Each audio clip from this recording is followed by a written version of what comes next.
Bom dia, pessoal. Bem-vindos a mais uma live da Invest Mind com o Lívio Ribeiro.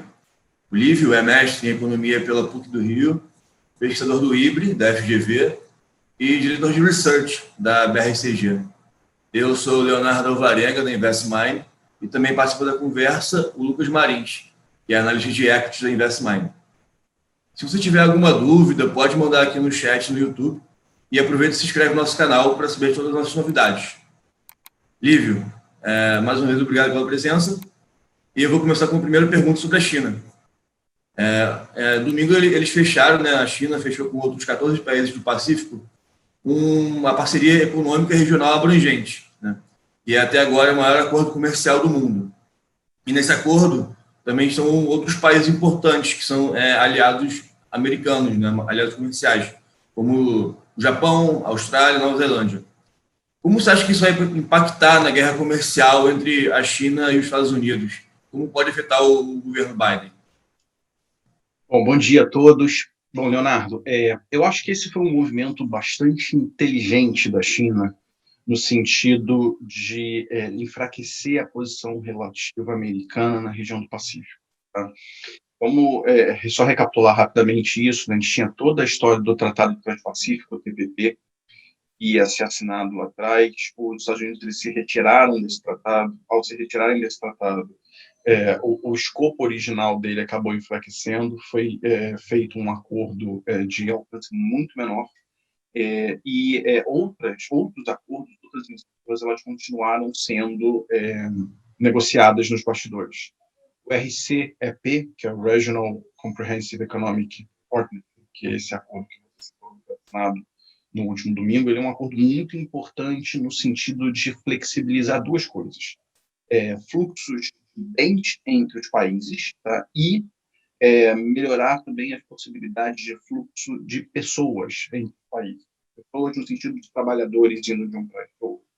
Então, você integra mais as cadeias de produção da região, você tende a diminuir as tarifas incidentes sobre produtos importados e exportados entre esses países, e você tende a fortalecer aquela região da Ásia-Pacífico, tirando os Estados Unidos como o que ela já é hoje em dia, que é o grande hub global de comércio e geração de valor. É um movimento muito inteligente e os Estados Unidos vão ter que correr um pouco atrás, só que eu acho que agora você começa a administração Biden com essa derrota que não é dele, né, vamos dizer assim, e eles vão ter que correr um pouquinho atrás disso. Lívio, bom dia. Obrigado aí pela presença. Bom, no início dessa semana saiu dados de produção industrial da China, acho que veio bem forte, cresceu 6,9% na comparação anual, ficou acima da expectativa. Como é que você está avaliando aí a atividade chinesa? Tem surpreendido para cima? Você acha que tem possibilidade de surpreender ainda mais? E os impactos aí para commodities, por exemplo, acho que tem mais impacto no nosso mercado. A bateria de dados de outubro, de maneira geral, ela manteve o momentum que a gente já estava vendo no final do terceiro. Tá? A gente teve produção industrial levemente acima das expectativas de mercado, a gente teve os números de varejo levemente abaixo, a gente teve investimento em ativos mais ou menos em linha, sem nenhuma grande diferença, e a coisa mais importante talvez tenha sido uma volta de recuperação de crescimento em novas construções. Tá? Um número que foi bastante fraco no final do terceiro TRI, ele está em contração interanual, e ele volta a acelerar um pouquinho, tá? Mas volta para o no início do quarto TRI. Eu não acho que a gente tem grandes mudanças no cenário que a gente já estava traçando ao fim do terceiro TRI. Tá? O crescimento do quarto TRI deve ficar ali na faixa, nosso número mais recente é um número na faixa de 5,7 no contra-ano, é só um pouquinho abaixo da velocidade que a economia estava rodando pré-Covid. E a economia chinesa ela vai voltar ao nível, aí falando em nível mesmo, nível pré-Covid no primeiro TRI do ano que vem. Para você chegar ao nível pré-Covid no quarto TRI desse ano, você teria crescer alguma coisa como 6,2, 6,3 ano contra ano. Não é impossível. Tá? Com os dados mais recentes, me parece que é improvável, mas não impossível. E tem três coisas que a gente tem que acompanhar que podem colocar um pouco mais de risco, um pouco mais de tempero nesse cenário, que é um cenário, independente de estar um pouquinho acima, um pouquinho abaixo das expectativas de mercado, é um cenário construtivo para a economia chinesa. O primeiro ponto é a discussão de você aumentar de novo, né, os casos de Covid em grandes países globais, e isso diminuir de alguma forma à demanda externa da economia chinesa, né? O segundo são mudanças regulatórias que aconteceram no mercado imobiliário chinês, que estão travando a possibilidade das incorporadoras aumentarem suas dívidas.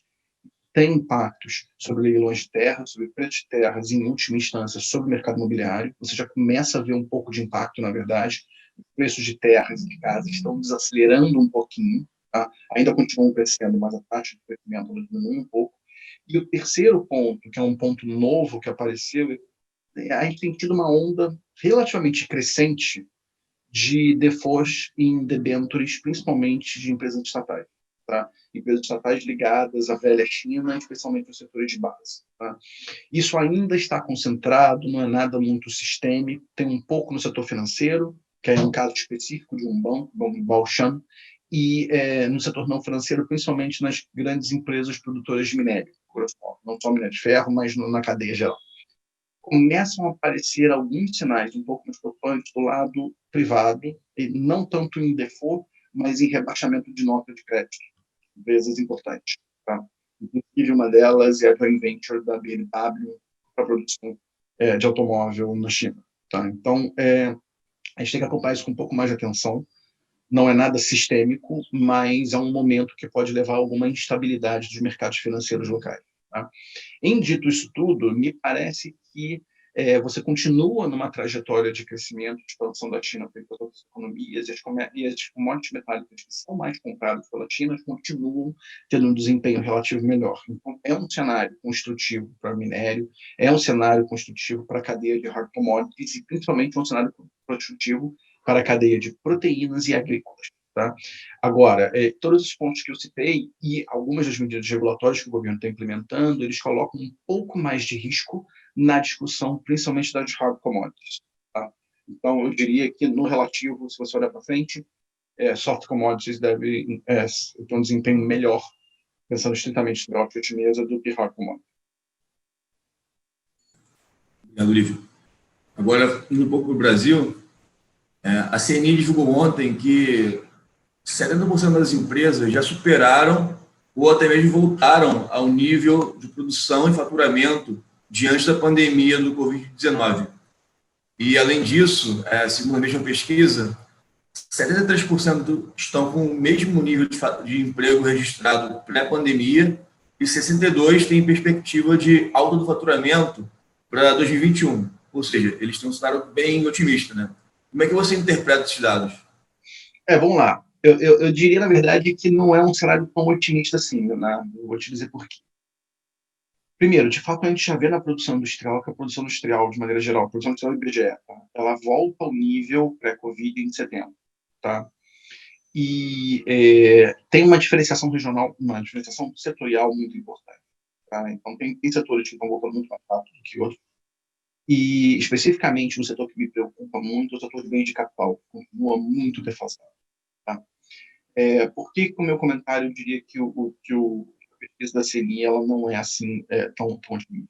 O primeiro ponto é que a gente tem que considerar exatamente essa questão da diferenciação intrasetorial, no caso. E quando você não tem bens de capital andando a uma velocidade muito forte, o que está dizendo na prática é que um ciclo de investimento, que é o que dá sustentação a um ciclo de recuperação econômica, ele não está no horizonte que a gente está observando. O nível de incerteza ainda continua muito elevado e a gente não tem capacidade ainda, a princípio, de ter uma recuperação que não seja cíclica. Vai ter recuperação cíclica? Muito provavelmente. Só se tiver uma evidência de segunda onda muito forte no Brasil, que afeta as coisas para valer, é que a recuperação cíclica não vai acontecer.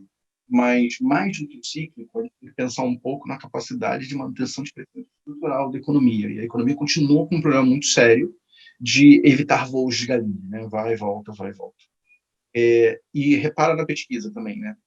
60%, 62% vem em aumento do faturamento no ano que vem. Quer dizer que quase metade, 40% quase, não vem em aumento de faturamento no ano que vem.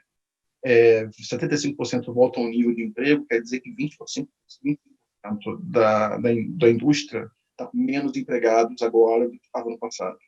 Então, ainda tem pedaços de ajustamento da economia que tem que acontecer que são muito relevantes.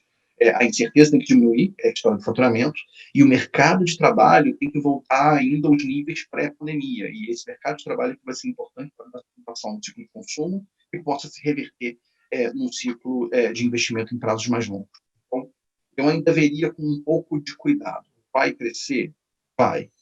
Vai crescer tão mais quanto menor for o problema sanitário. E o problema vamos olhar para além de 21. Quais são as condições que estão sendo dadas para essa economia, de fato, entrar num grande ciclo de investimento? Tem muita coisa positiva, por exemplo, custo capital mais baixo. Você tem muita coisa positiva, que é a possibilidade de você ter mais apoio do governo em alguns setores específicos, principalmente nas médias empresas, mas o nível de incerteza é muito elevado e a gente ainda tem que considerar o que vai acontecer adiante. Então, nem tanto ao mar, nem tanto à terra. Bom, então, pegando um gancho aí nessa parte de Brasil Indústria e falando especificamente mais sobre os dados, semana passada a gente teve o IBCBR sendo divulgado, cresceu aí 9,47 no terceiro TRI, né, contra o segundo TRI. Bom, mostra uma recuperação boa, superou expectativas. Queria assim, entender como foi a dinâmica dessa recuperação. Acho que foi mais pautado para o que você falou agora, indústria, varejo, e qual impacto teve aí? Se a gente pode ter mais revisões de PIB para cima? Acho que o governo revisou, algumas casas já revisaram. Como é que foi em relação ao que você esperava e para frente aí? O que a gente pode ter de Então, melhor? Lucas, o resultado do terceiro TRI, na verdade, ele está bem em linha com o cenário que já estava traçado no meio do terceiro TRI, que você teve uma recuperação muito forte do Vale do segundo TRI. Tá? O Vale foi mais fundo e a volta foi mais rápida. Tá? Muito também lembrando, né, todo o kit de impulsos emergenciais, tudo isso ele teve funcionando, né, no modo máximo até quase o final do terceiro TRI. Setembro já começa a diminuir um pouquinho. Então, não é uma grande surpresa a retomada do terceiro TRI. As projeções, a nossa projeção está rodando na faixa ali abaixo, melhor do que 5, né? Abaixo não, melhor do que 5 já há algum tempo. A gente está na última revisão que a gente está fazendo agora até o fim do mês, esse número vai ficar em torno de 4,6, então, grosso modo, é mais ou menos o número do governo, ele estava em 4,7, foi para 4,6. E a gente tem que tomar só um cuidado agora. Quando tem a divulgação do dado do terceiro TRI, as séries históricas elas são revistas. Tá? A gente teve revisão do PIB de 2018, que foi revisado, se não me engano, para 1,8%, e a gente vai ter a revisão também na discussão dos PIBs trimestrais, que eu falei que foi a revisão do PIB anual. Com a mudança do PIB trimestral, a gente vai ter que reavaliar toda a composição da retomada e toda a trajetória de retomada. Este evento específico, isso é importante, isso sempre é importante, mas neste evento é mais importante ainda porque o choque é heterogêneo e a retomada é heterogênea. Então, dependendo da recomposição setorial, você pode ter números um pouco.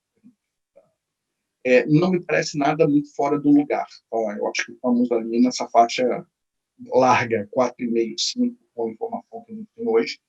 E para o ano que vem, alguma coisa na faixa 3,5, 4, me parece um pouco mais provável do que o número de 3,2, que é o número oficial.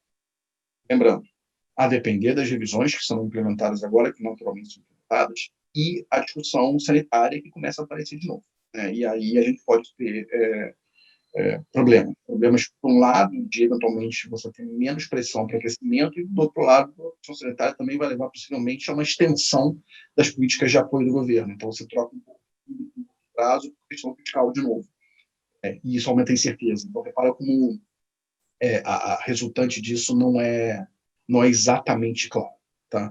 A economia deve continuar recuperando, tá? O meu ponto central é esse. E a grande prova do pudim que a gente viu agora é como a diminuição dos auxílios emergenciais vai mudar a dinâmica, principalmente a dinâmica do varejo, e, num segundo momento, a dinâmica de produção, de oferta, e aí a produção industrial vai ter um relevante nisso, no decorrer do 4TRI e na virada de 20 para 21.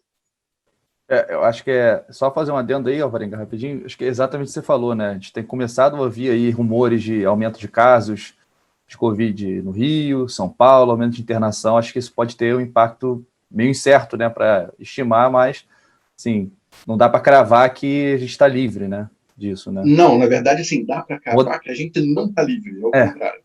Né? E modelar é difícil isso, né? É muito difícil. E aí tem um ponto, vou falar disso rapidamente, para depois a gente, até se focar, a gente volta, mas tem que separar um pouquinho o debate de, está tendo uma segunda onda no Brasil. O conceito de segunda onda precisa que você tenha tido uma primeira definida. O Brasil não teve o comportamento como teve nos Estados Unidos ou na Europa, principalmente na Europa, que foi, quase zerou e volta de novo. O Brasil ele foi e volta para um nível relativamente alto.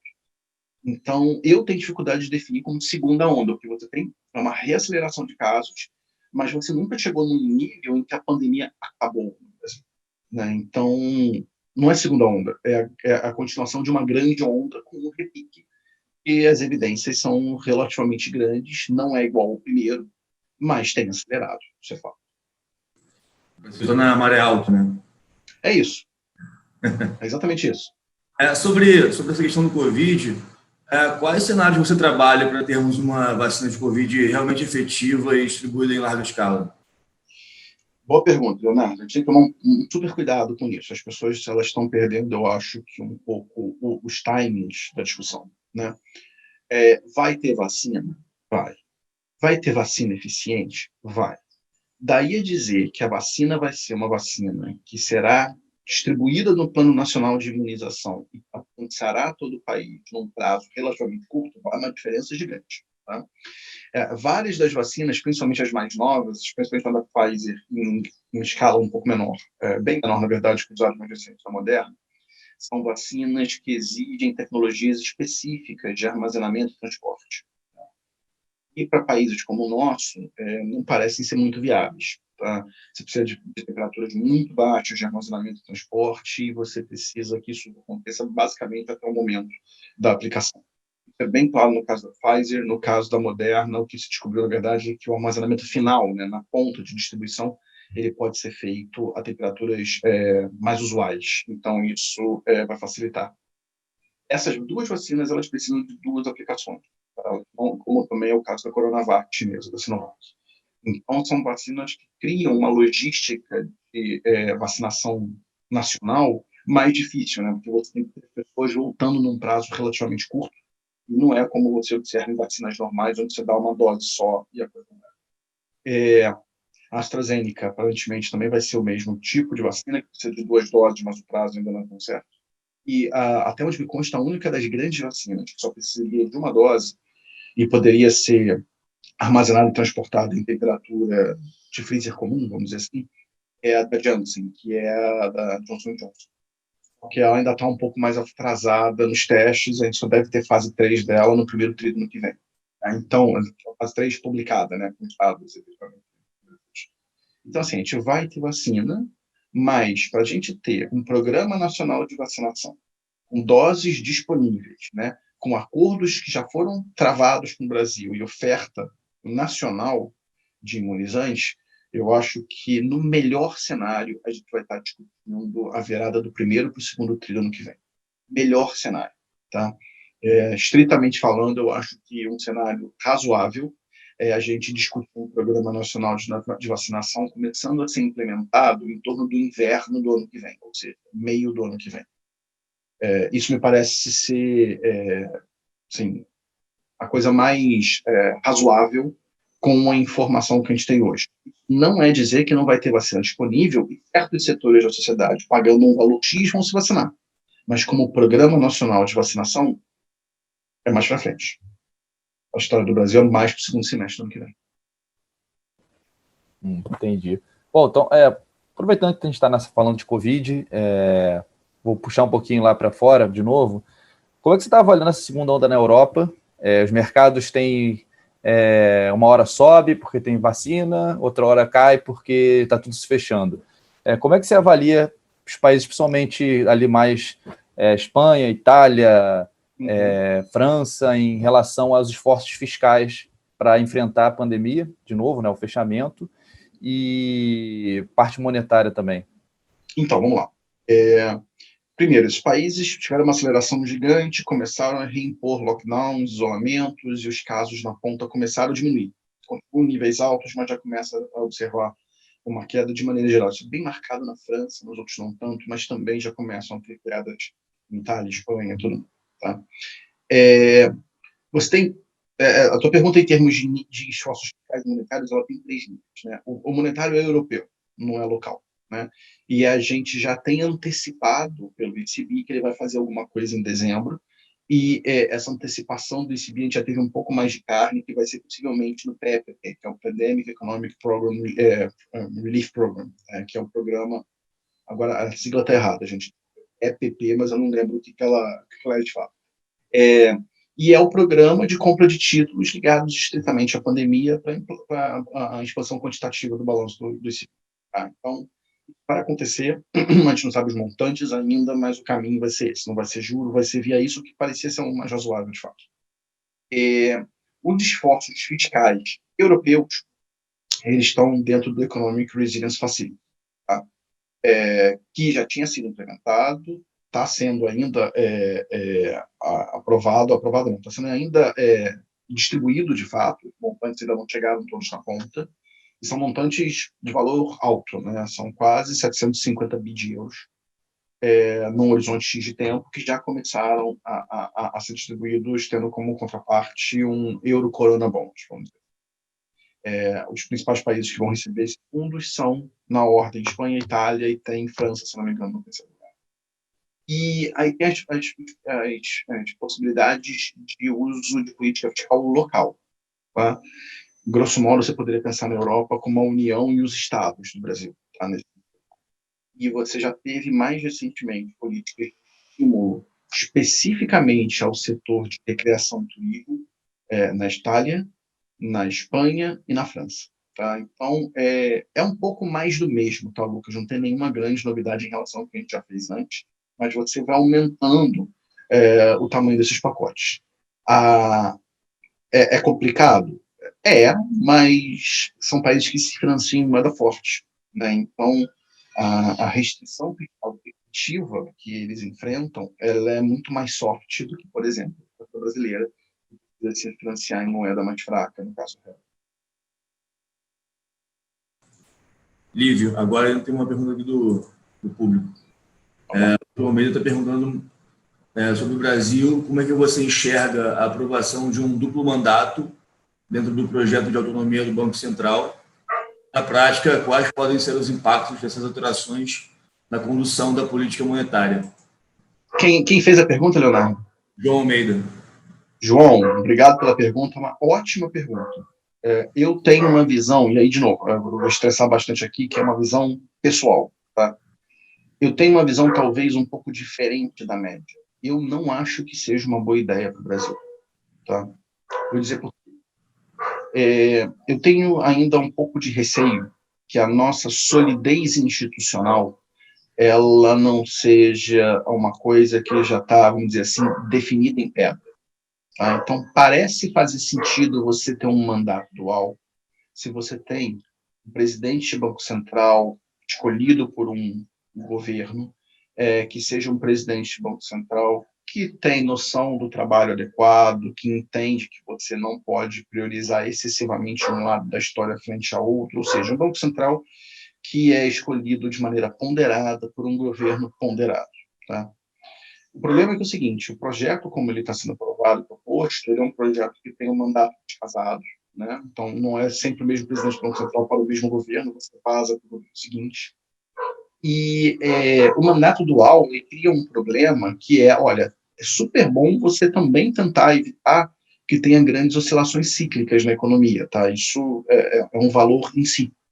Mas quando você coloca o mandato dual, você pode ter escolha de presidentes de bancos centrais ligados a governos, vamos dizer assim, mais proativos, que faça com que, neste equilíbrio entre inflação e ciclo econômico, se dê peso excessivo para o lado do ciclo.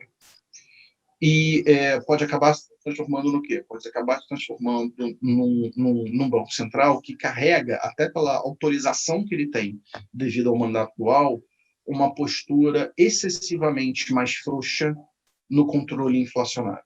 Tá? O ponto central é o seguinte, eu acho que o mandato dual ele faz todo sentido em economias que claramente já fizeram o seu dever de casa de ter uma institucionalidade para combate de inflação. Repara que no Brasil nem a meta de longo prazo está definida ainda. Né? Todo ano ela está caindo um pouquinho, um país em busca de uma meta. E aí ele é um país em busca de uma meta de inflação que agora vai ter como objetivo a inflação e uma coisa adicional. Eu acho que não estava na hora. Tá? A ideia é boa, mas eu acho que o timing está um pouco cedo demais e eu acho que isso pode, não estou dizendo que vai, pode criar problemas na condição da política monetária, olhando em horizontes um pouco mais longos.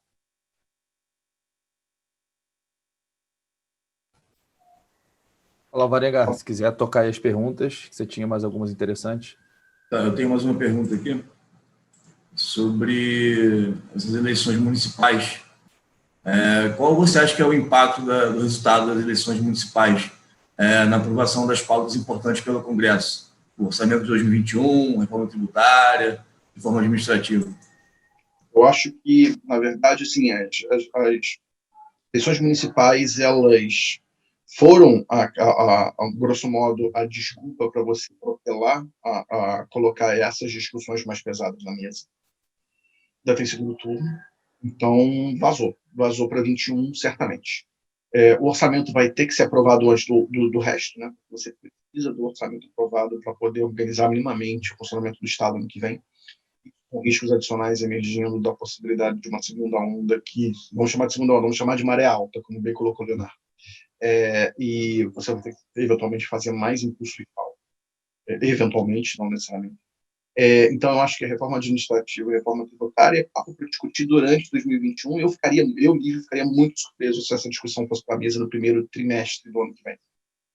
Eu acho que, na verdade, o mais importante para as eleições municipais é a eleição das presidências do Congresso, Senado e Câmara. Então, eu diria que a agenda de reformas ela fica em banho-maria, pelo menos até o fim do primeiro turno. Legal. Acho que a gente pode abrir já para as considerações finais. Chegamos no nosso tempo aqui. Maravilha. Bom, gente, eu acho que o ponto é o seguinte. Continua tudo um pouco mais do mesmo, mas o nível de risco está começando a subir um pouco de novo, né? Risco de disrupções, né? Disrupturas, principalmente por causa da discussão sanitária no Brasil e no mundo. Tá? Então, vamos olhar esse tema com bastante atenção e entender quais são as possibilidades que ele abre em termos de você ter mais impulso fiscal e em termos de você ter alguma desaceleração do crescimento. Lembrando, isso também vai estar associado, se acontecer, com uma diminuição da pressão mais basal na inflação. Então, o cenário de Banco Central ter que subir juros muito rápido, porque a inflação espalha muito, vai além de um choque pontual, ele tenderia, na minha opinião, a ser menos dramático num cenário em que a atividade volta a desacelerar por causa da questão sanitária. Nos dois lados da moeda se contrapõem. E o Banco Central está tocando o barco de uma forma que, na minha opinião, é correta, né?